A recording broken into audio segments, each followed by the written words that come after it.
अल्हम्दुलिल्लाह वकफ़ा वस्सलामुन अला इबादिहिल्लज़ीना इस्तफ़ा अम्मा बाद। अल्हम्दुलिल्लाहि रब्बिल आलमीन वस्सलातु वस्सलामु अला सय्यिदिल अंबियाइ वल मुरसलीन मुहम्मदिन व अला आलिहि व अस्हाबिहि अजमाइन अम्मा बाद। क़ाल अल्लाहु तबारक व तआला फ़ी कलामिहिल मजीद वल फ़ुरक़ानिल हमीद। औज़ु बिल्लाहि मिनश शैतानिर रजीम बिस्मिल्लाहिर रहमानिर रहीम।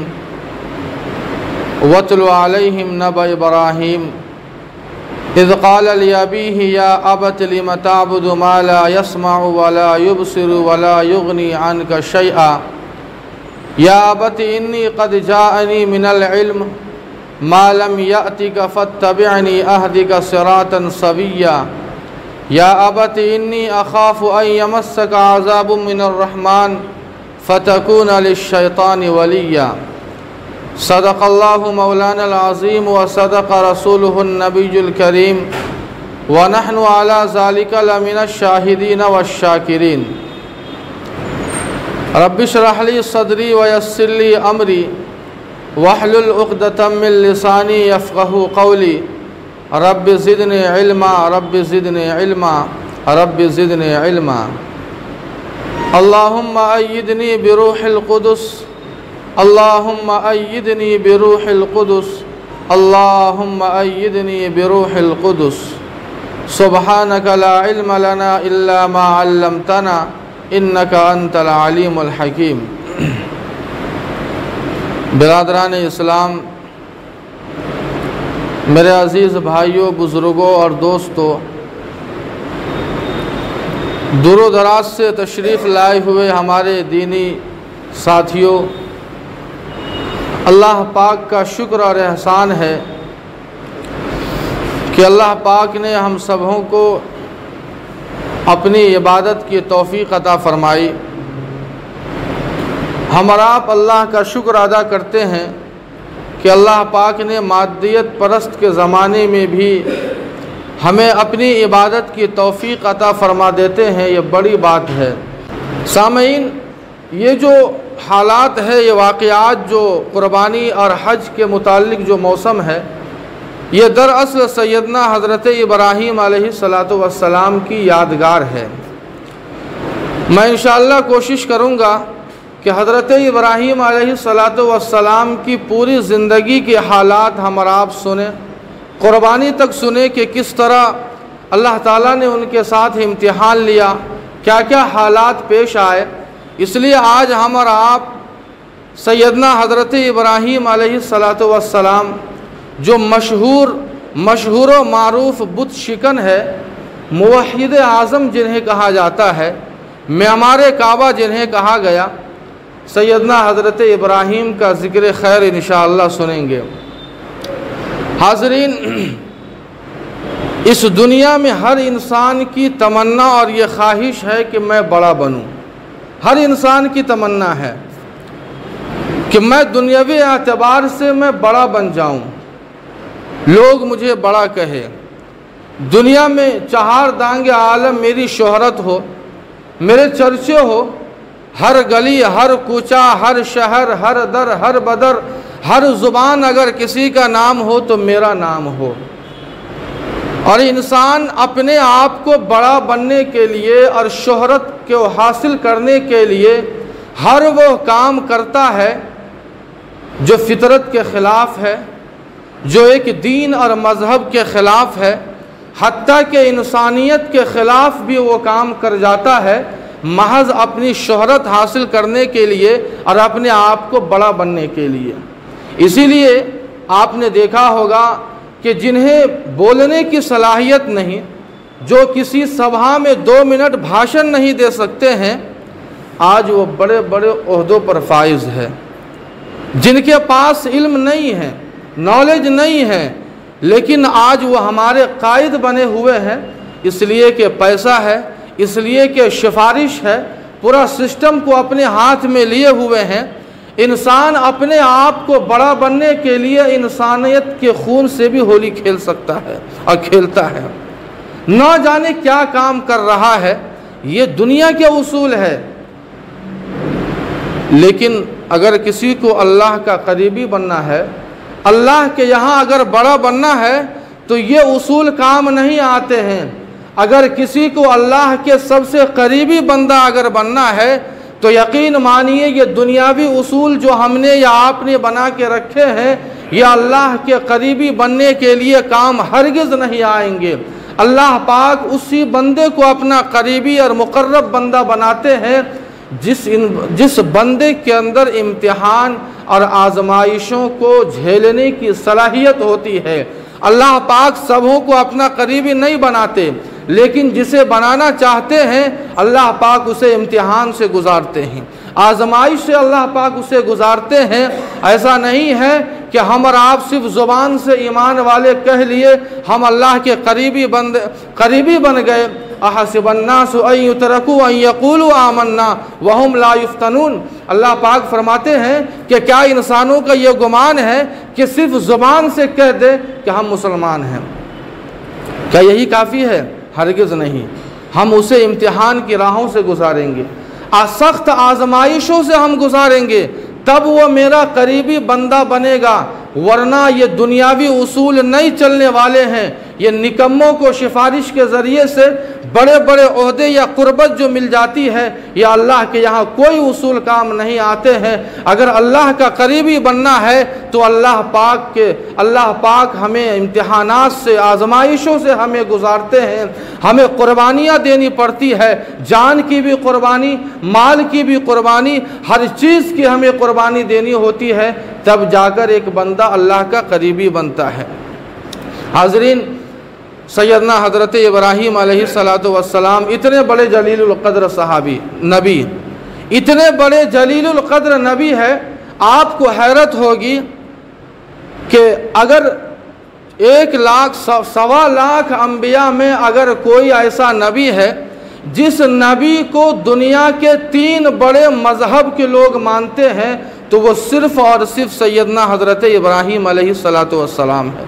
हम भी मानते हैं मुसलमान, यहूदी भी मानते हैं अपना पेशवा अपने, और इसी तरह यहूदी और ईसाई और मज़हब इस्लाम मुसलमान, ये 3 मज़हब दुनिया के जो सबसे बड़े मज़ाहिब हैं, ये तीनों मज़ाहिब के लोग हज़रत इब्राहीम को अपना पेशवा मानते हैं। और वहीं से ये नस्ल दर असल अम्बिया का सिलसिला शुरू होता है।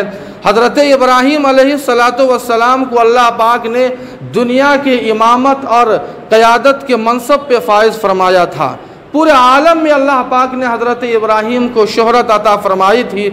लेकिन क्या हमारे और आपके जहनों में ये सवाल होगा कि इतने बड़े नबी और रसूल ऐसे ही अल्लाह के करीबी बन गए, अल्लाह के दोस्त बन गए, खलीलुल्लाह, जिन्हें अल्लाह ने कहा हो खलीलुल्लाह, अल्लाह के दोस्त नहीं, अल्लाह के जिगरी दोस्त। एक दोस्त वो होता है कि मुंह में राम बगल में छुरी वाला हाल हम और आप आज की जो दोस्ती वो हाल है। लेकिन खलील उस दोस्त को कहते हैं कि जिस दोस्त के दिल में अपने दोस्त के अलावा किसी और के लिए जगह ना हो, इसे खलील कहते हैं। वरना दोस्त के लिए तो अरबी में और भी अल्फाज आते हैं, और भी अल्फाज हैं, लेकिन खलील के माना यही है जो अल्लाह ताला ने हज़रत इब्राहीम को अता फरमाया था, जो खलीलुल्लाह का लक़ब दिया था। इतना बड़ा मकाम अल्लाह पाक ने हज़रत इब्राहीम को दिया, ऐसे ही दे दिया। इम्तिहानात से गुज़रना पड़ा, सख्त इम्तिहानात से।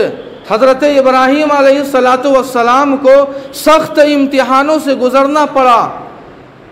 कभी घर वालों से टकराओ, कभी तो बिरादरी से टकराओ, कभी तो वक्त की हुकूमत से टकराओ, कभी तो ऐसा आलम हुआ कि अपनी औलाद की कुर्बानी भी देनी पड़ी।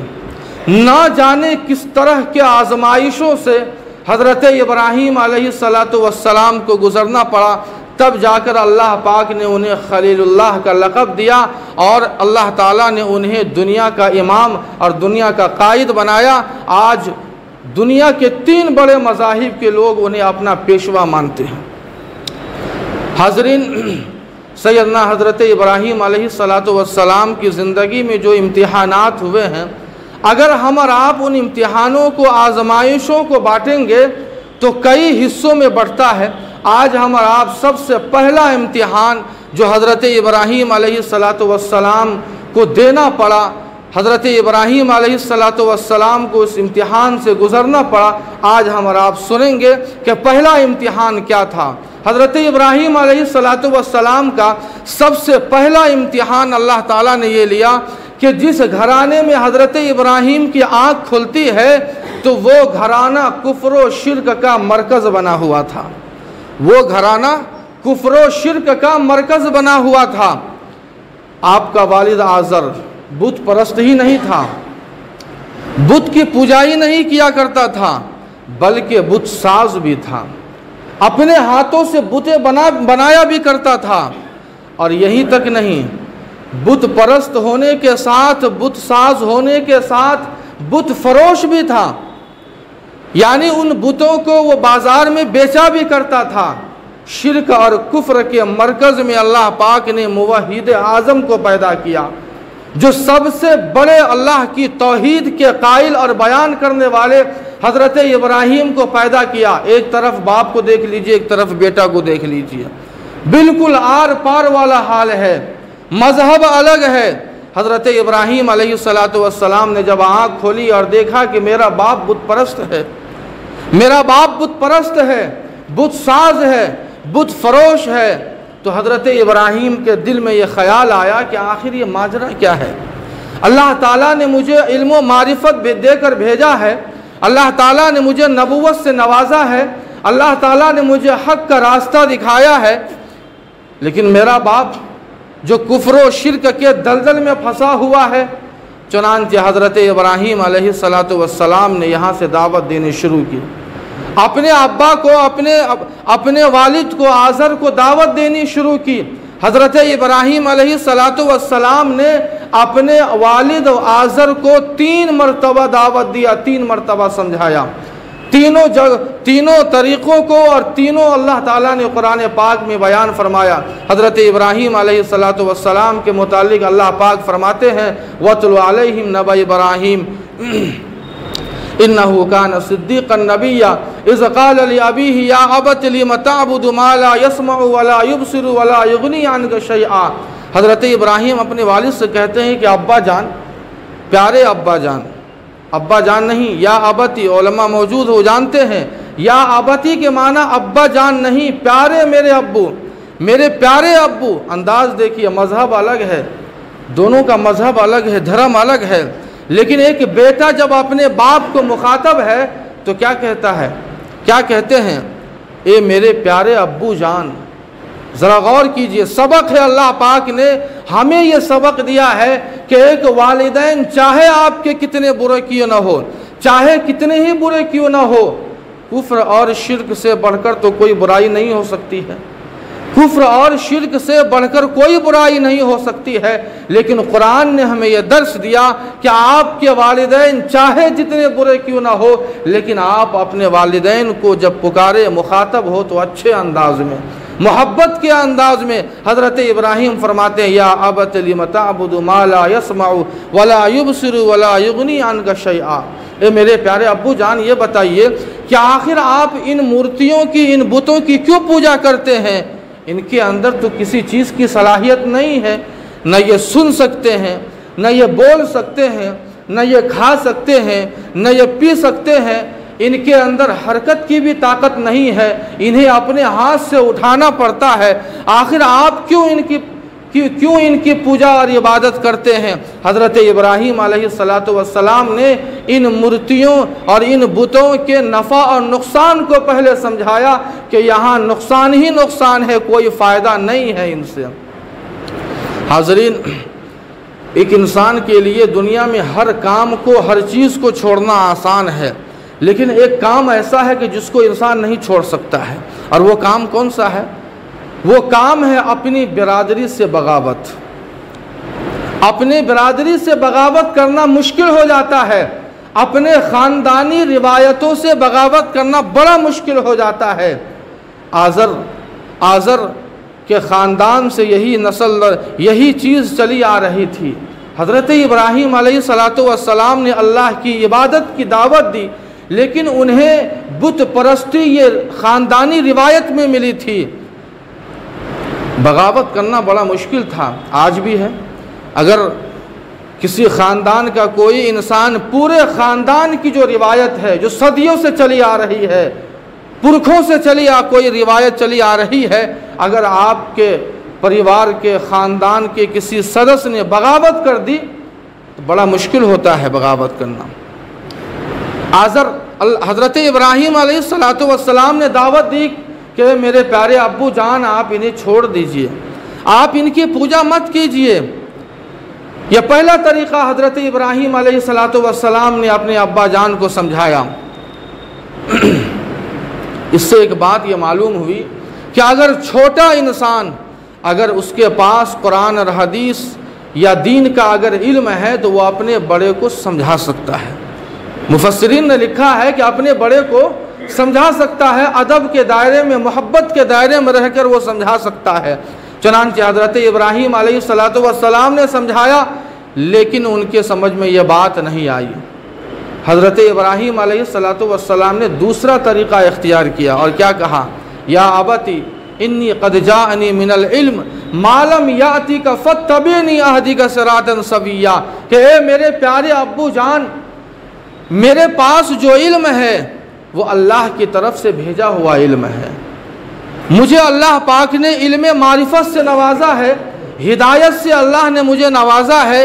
आपने अल्लाह की कुर्बत हासिल करने के लिए जो तरीक़ा इख्तियार किया है, बुत परस्ती का तरीक़ा, ये तरीक़ा आपको खुदा तक पहुँचाने वाला नहीं है। जो तरीक़ा अल्लाह ने मुझे दिया है, आप उस तरीक़े पर अमल कीजिए, तब जाकर आप अल्लाह के करीबी बन सकते हैं, वरना बुत परस्ती से आप अल्लाह के करीबी नहीं बन सकते। ये दूसरा तरीक़ा है।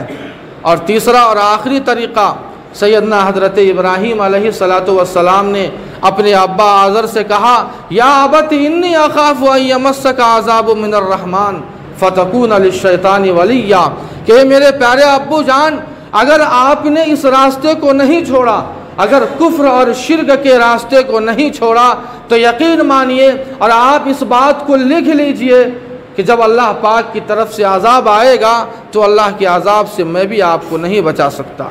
इसलिए आज वक्त है कि आप सही रास्ते पर आ जाइए, आप गलत रास्ते को छोड़ दीजिए। जब अल्लाह की तरफ से अज़ाब आएगा तो फिर उस वक्त दुनिया की कोई ताकत आपको नहीं बचा सकती। बात हो गई। 3 मरतबा समझाया, लेकिन तीनों मरतबा समझाने के बाद होना तो ये चाहिए था कि ठीक है बेटा देखेंगे।